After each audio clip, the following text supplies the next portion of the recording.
नमस्कार, स्वागत है आप सभी का। आपके साथ मैं हूं अपर्णा। सबसे पहले बात कर लेते हैं यूपी के उन युवाओं की जो शिक्षक बनने का सपना देख रहे थे और योगी सरकार ने उन युवाओं का सपना आज पूरा कर दिया है।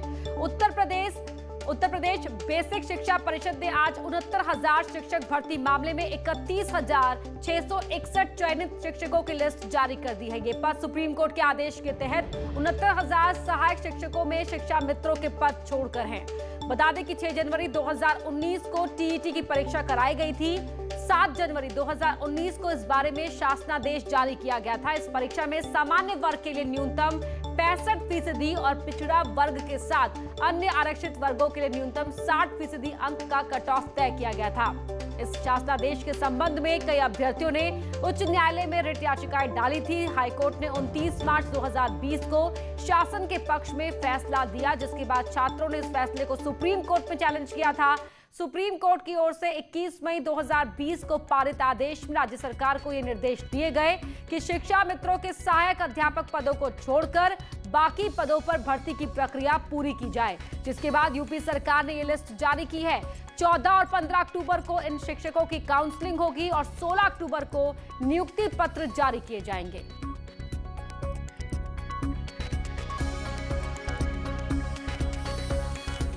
शिक्षक भर्ती मामले में बेसिक शिक्षा मंत्री सतीश द्विवेदी ने चयनित छात्रों को बधाई दी और उनके उज्जवल भविष्य की शुभकामनाएं दी। साथ ही कहा कि योगी सरकार की पहली प्राथमिकता है युवाओं को रोजगार देना और गरीबों के जीवन को बेहतर बनाना।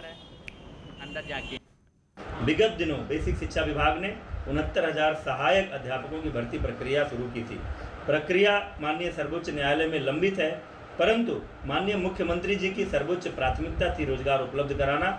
इसलिए माननीय सर्वोच्च न्यायालय के अंतरिम आदेश का अनुपालन करते हुए 31,227 अभ्यर्थियों की सूची आज जारी कर दी गई है। काउंसलिंग 14 अक्टूबर और 15 अक्टूबर को होगी। उसके पश्चात 16 अक्टूबर को नियुक्ति पत्र जारी कर दिए जाएंगे। मैं उन सभी सफल अभ्यर्थियों को जिनको इस नियुक्ति प्रक्रिया के द्वारा सहायक अध्यापक की भर्ती के नियुक्ति पत्र दिए जाएंगे 16 अक्टूबर को, उनको अपनी ओर से, उत्तर प्रदेश की योगी सरकार की ओर से, बेसिक शिक्षा विभाग की ओर से हार्दिक शुभकामनाएं देता हूं।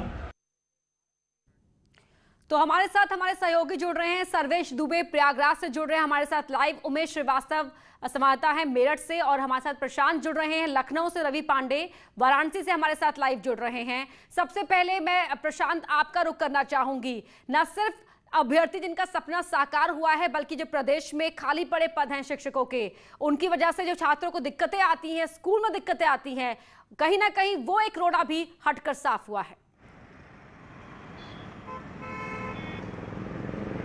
जी बिल्कुल, जिस तरीके से बात करें, योगी सरकार की ये सबसे महत्वपूर्ण बिंदुओं में शामिल था कि 69,000 शिक्षक भर्ती को जल्द से जल्द पूर्ण किया जाए। इसी के अनुपालन में सूबेदार सिंह बनाम उत्तर प्रदेश सरकार का जो उसमें अंतरिम याचिका का निर्णय था, उसके अनुरूप में जो है 31,277 पदों पर जो है योगी सरकार भर्ती करने जा रही है, जिसकी काउंसलिंग 14 और 15 तारीख को तय की गई है। अक्टूबर में ये होनी है और साथ ही साथ 16 अक्टूबर को उनका नियुक्ति पत्र दे देना है। ऐसे में शीघ्र गति से इस नियुक्ति प्रक्रिया को पूर्णतया पालन कराना है। साथ ही साथ हर जनपद में इसकी पूरी तरीके से काउंसलिंग कराई जाएगी। और बात की जाए सोशल डिस्टेंसिंग के साथ साथ जो भी कोरोना के मद्देनजर गाइडलाइन जारी की गई, उसका भी अनुपालन कराया जाएगा।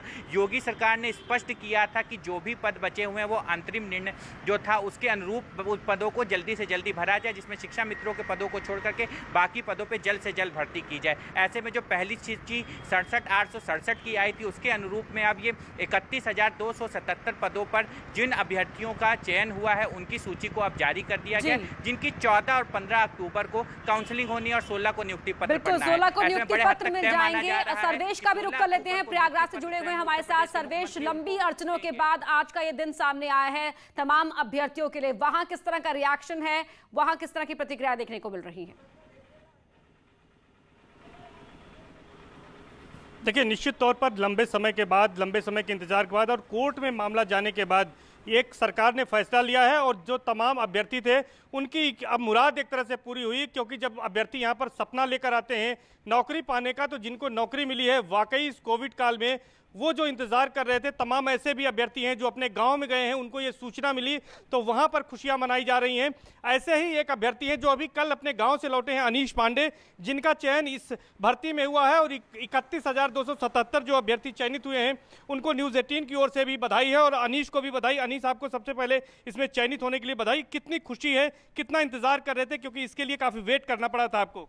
सर, खुशी के बारे में तो हम जाहिर नहीं कर सकते हैं, उसके लिए शब्द नहीं है, लेकिन हम लोग चूँकि 19 महीने से भर्ती का इंतजार कर रहे हैं। 6 जनवरी 2019 को एग्ज़ाम हुआ था और 2 जून को लिस्ट जारी हुई थी 67,867 लोगों की। हम लोगों की काउंसलिंग भी हो गई थी और अंततः 3 जून को वो स्टे लग गया सुप्रीम कोर्ट की, हाई कोर्ट की तरफ से, और हम लोग पुनः निराश होकर चले आए।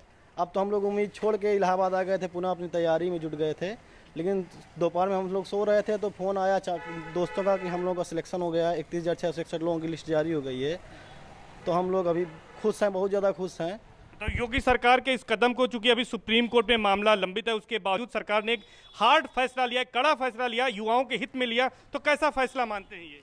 फैसला तो वाकई सराहनीय है, लेकिन अब इसको अंजाम तक पहुंचा दिया जाए, नियुक्ति छात्रों को हो जाए तभी। चूँकि हम लोग को विश्वास नहीं है, कई बार ऐसा हुआ कि हम लोग सेलेक्ट हुए, फिर लास्ट में हुआ कि नहीं हुआ है, कोर्ट में चला गया मामला, स्टे हो गया। तो अभी जब फाइनल हो जाएगा तो तभी खुशी होगी। बाकी कोई चीज़ देर से मिलती है तो उसकी खुशी बहुत मतलब होता नहीं है। जी।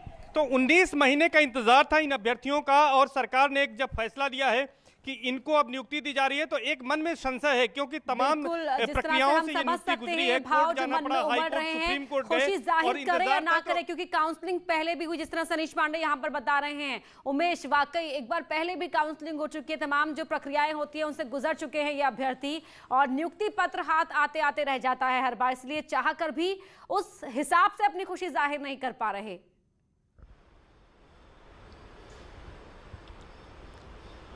जी हाँ, निश्चित तौर पर उत्तर प्रदेश के मुख्यमंत्री योगी आदित्यनाथ के आदेश के बाद 31,661 शिक्षकों की नियुक्ति का रास्ता साफ हो गया है। 31,661 परिवारों को आज बड़ा तोहफा मुख्यमंत्री योगी आदित्यनाथ ने दिया है। इनकी खुशी का ठिकाना यकीनन नहीं है, क्योंकि ये लोग लगातार इंतजार कर रहे थे, इंतजार और सिर्फ इंतजार हो रहा था।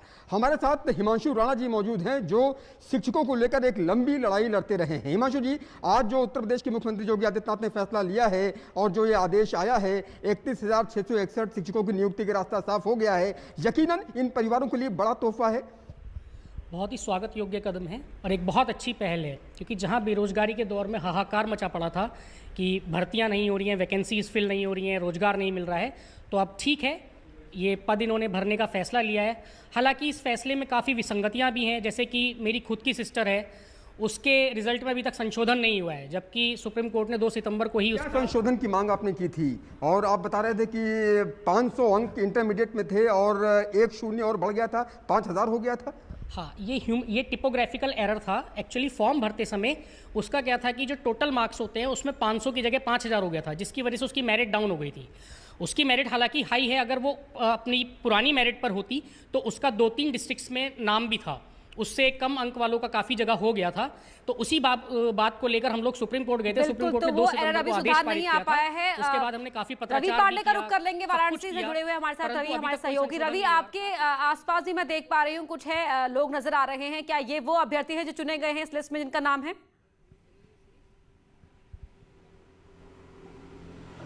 देखिए, ये वो अभ्यर्थी तो नहीं है, लेकिन जिस प्रकार से नवरात्र के पहले मुख्यमंत्री योगी आदित्यनाथ ने सौगात दिया है वो काफ़ी काबिल तारीफ है। और जो युवा हैं, जो खासकर जो तैयारियां कर रहे हैं इस उम्मीद में कि हम भी शिक्षा विभाग में जाकर के नौकरी कर सकेंगे, उनके लिए एक उम्मीद जगी है। ये वही लोग हैं। हम सीधे इनसे बात करते हैं कि जिस तरीके से आज 31,161 पदों पर नियुक्ति हुई है, उसको लेकर के आज तैयारी कर रही है, क्या कहना चाहेंगे इसके बारे में? जी बिल्कुल, मैं ये कहना चाहूँगी कि जिन पदों का आज निकाला गया है, योगी जी ने जिन नियुक्तियों को निकाला है वो बहुत ही बेहतरीन है।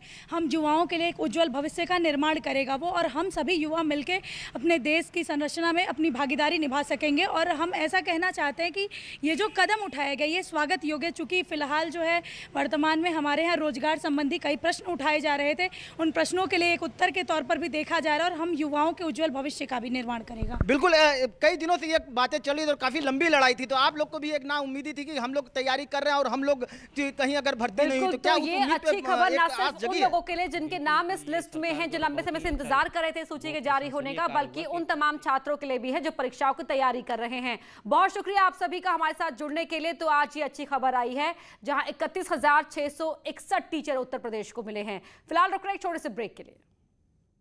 लखनऊ से इस वक्त की बड़ी खबर आपको बता दें, हाथरस केस को लेकर लगातार सुनवाई चल रही है। पीड़ित परिवार ने सरकार के रवैये को लेकर नाराजगी जाहिर की है।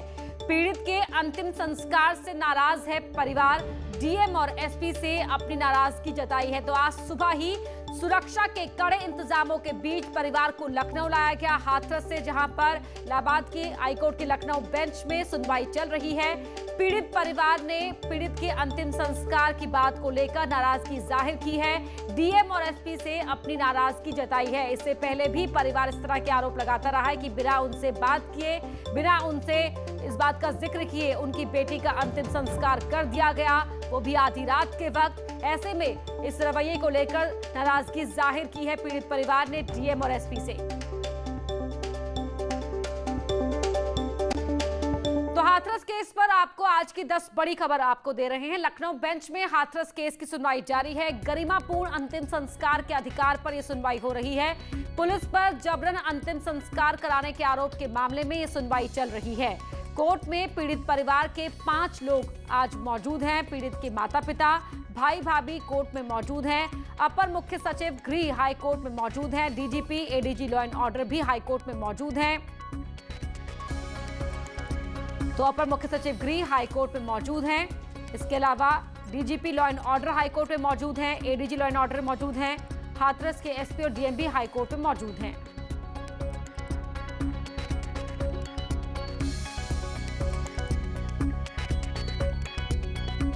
और बड़ी खबर इस मामले में आपको बता रहे हैं, अपडेट दे रहे हैं आपको कि परिवार का बयान हो चुका है, दर्ज हो चुका है। कोर्ट में डीएम के बयान अब दर्ज किए जा रहे हैं। डीएम के बाद एसपी का बयान दर्ज किया जाएगा। हाई कोर्ट के सामने एसपी का बयान दर्ज होगा, यानी कि पीड़ित परिवार ने जो कुछ इस पूरे मामले को लेकर कहना है, जो भी उनका पक्ष है, वो अपने बयान कोर्ट के सामने दर्ज करवा चुके हैं। फिलहाल डीएम का बयान लिया जा रहा है क्योंकि वहां पर प्रशासनिक जिम्मेदारी डीएम की थी। तो ऐसे में अब डीएम अपना पक्ष रख रहे हैं, जिसके बाद एसपी वहां हाई कोर्ट के सामने अपना बयान दर्ज करवाएंगे। और ऋषभ मणि हमारे सहयोगी लाइव जुड़ रहे हैं इसी खबर पर। ऋषभ, क्या अपडेट है सुनवाई को लेकर? हमें जानकारी मिल रही है उसके अनुसार पीड़ित परिवार ने जो एलिगेशन कोर्ट के बाहर लगाए थे उसी बातों को उन्होंने अंदर भी दोहराया है कि अंतिम संस्कार से पहले उनकी कोई अनुमति नहीं ली गई थी, वो हाजिर भी नहीं हो पाए। और यहाँ तक कि उन्होंने इस बात पे प्रश्न चिन्ह भी लगाया है कि आखिरकार जिसका शव वहाँ पर अंतिम संस्कार किया गया वो उनकी बेटी थी भी या नहीं। तो ऐसे तमाम आरोप पीड़ित परिवार की ओर से लोकल पुलिस प्रशासन के ऊपर लगाए गए हैं, जिसके जवाब कुछ देर बाद प्रशासन की ओर से दिए जाएंगे कि आखिरकार उन्होंने अंतिम संस्कार करने का ये निर्णय क्यों लिया था। चूंकि जब 1 अक्टूबर को इस मामले का सुओ मोटो कॉग्निजेंस कोर्ट ने लिया था, उसमें उन्होंने सबसे पहले यही बात कही थी और आज भी टाइटल उसका यही है कि गरिमापूर्ण अंतिम संस्कार का अधिकार सबको है और पीड़िता के उस अधिकार का हनन किया गया है। पीड़ित परिवार को बगैर बताए, बगैर विश्वास में लिए और बगैर उनकी मौजूदगी के उसका अंतिम संस्कार किया है। अब देखना यही होगा कि लोकल डीएम और एसपी की ओर से क्या बयान दिया जाता है और उस बयान से कितने संतुष्ट होती है कोर्ट। बिल्कुल, तो अभी ऋषभ ये जानकारी मिल रही है कि फिलहाल जो डीएम है वो अपना बयान दर्ज करवा रहे हैं कोर्ट के सामने। देखिए, ये बात भी सही है कि अब पीड़ित परिवार का जो पक्ष है उनके बयान तकरीबन दर्ज हो चुके हैं। अब उसके बाद लोकल जो प्रशासन है जिसमें डीएम एसपी आते हैं उनके बयान दर्ज होने की प्रक्रिया शुरू हो रही है। अब ये शायद ऑफिशियल कुछ देर में ही पता चल पाएगा कि उन्होंने अपनी तरफ से क्या तर्क दिया है। लेकिन जो हमारे सूत्र बता रहे हैं कि जिस तरह से सुप्रीम कोर्ट में उत्तर प्रदेश सरकार की ओर से कहा गया था कि कुछ संगठनों ने, कुछ राजनीतिक दलों ने ये साजिश रची थी कि वहां पर लॉ एंड ऑर्डर बिगाड़ने की कोशिश की जाएगी, उसी को देखते हुए ये फैसला लिया गया था कि पीड़िता का अंतिम संस्कार रात में किया जाए। हालांकि सुप्रीम कोर्ट में भी सरकार की ओर से यही कहा गया था कि पीड़िता के परिवार को विश्वास में लिया गया था, उनको बताया गया था अंतिम संस्कार के बारे में। अब आज जिस हिसाब से पीड़ित परिवार का रुख दिख रहा है, अब देखना यही होगा जब दोनों पक्षों के बयान दर्ज हो जाते हैं उसके बाद कोर्ट के आदेश। ऋषभ, अगर आज के दिन की कोर्ट की प्रोसीडिंग की बात की जाए तो आज क्या सिर्फ सभी पक्षों के बयान शेड्यूल्ड है कि वो अपने बयान दर्ज करवाएंगे या आगे और भी कुछ हो सकता है? देखिए, बयान दर्ज करवा सकते हैं। अब ये कोर्ट के ऊपर डिपेंड करता है कि कोर्ट उसके ऊपर आज कोई स्ट्रक्चर, कोई आदेश पास करता है या नहीं करता है, या आदेश अपना सुरक्षित रख लेता है। सरकार की ओर से जो हमारे सूत्र बता रहे हैं, उन्होंने ये स्टेटस रिपोर्ट एक तैयार कर ली है कि हमने एसआईटी की जांच की थी, सरकार ने सिफारिश की है, सीबीआई जांच की, सीबीआई ने अपनी जांच शुरू कर दी है। इस तरह के तर्क दिए जाएंगे। अब देखना यही होगा इन दोनों पक्षों के तर्कों से कितनी संतुष्ट कोर्ट होती है। अब कोर्ट कुछ आदेश सुना भी सकती है, कोई स्ट्रक्चर पास कर सकती है, या इसको आगे बिल्कुल नजर बनाए रखिएगा। आगे भी हम आपसे अपडेट लेते रहेंगे। फिलहाल शुक्रिया इस पूरी जानकारी के लिए। तो पीड़ित परिवार की ओर सभी लोगों ने अपने बयान दर्ज करवा दिए हैं कोर्ट में, और फिलहाल जो डीएम है वो अपना बयान दर्ज करवा रहे हैं। तो वही सुनवाई शुरू होने से ठीक पहले पीड़ित परिवार की वकील सीमा कुशवाहा का एक बड़ा बयान सामने आया। उन्होंने हाथरस केस की सुनवाई दिल्ली या मुंबई ट्रांसफर करने की मांग उठाई है। वकील ने पीड़ित परिवार की सुरक्षा को लेकर भी सवाल उठाया। उन्होंने कहा कि परिवार से जुड़ी खबरें सार्वजनिक ना की जाए। फर्स्ट है कि परिवार को सिक्योरिटी दी जाए, दूसरी है कि केस को ट्रांसफर किया जाए, और तीसरा जो है वो बहुत इंपॉर्टेंट है कि जो भी इन्वेस्टिगेशन चल रहे हैं उसको प्राइवेट रखा जाए, ना कि पब्लिक किया जाए। आप सभी ने देखा है कि एसआईटी जो भी इन्वेस्टिगेशन कर रही है, डिफरेंट टाइप का नैरेटिव बनाने की कोशिश की जा रही कि वो परिवार पहले से कांटेक्ट में था, छोटा सा गांव है, सब एक दूसरे को जानते हैं, लेकिन पीड़ित परिवार को और भी पीड़ित बनाने जैसा जो नैरेटिव गढ़ा जा रहा है। तो इन सारी हमारी जो डिमांड है मैं कोर्ट में रखूंगी। देखिए, परिवार ने दो ऑप्शन दिए हैं कोर्ट को कि एक तो दिल्ली और दूसरा मुंबई। 3 हमारी डिमांड है। तो ये पीड़ित पक्ष की वकील सीमा कुशवाहा को आपने सुना कि 3 मांगे उनकी तरफ से, उनके जो मुवक्किल है उनकी तरफ से रखी जाएंगी कि एक पहली बात दिल्ली या मुंबई में इस केस को ट्रांसफर कर दिया जाए, दूसरी बात कि पीड़ित परिवार को सुरक्षा दी जाए, और तीसरी चीज जो बहुत अहम हो जाती है कि इस केस से जुड़ी तमाम जो चीजें हैं वो बाहर पब्लिक ना की जाए, यानी कि सार्वजनिक ना की जाए, क्योंकि उससे अलग अलग थ्योरी इस पूरे केस को लेकर गढ़ी जा रही है, एक नैरेटिव तैयार करने की कोशिश की जा रही है। इस बुलेटिन में इतना ही। खबरें जारी है।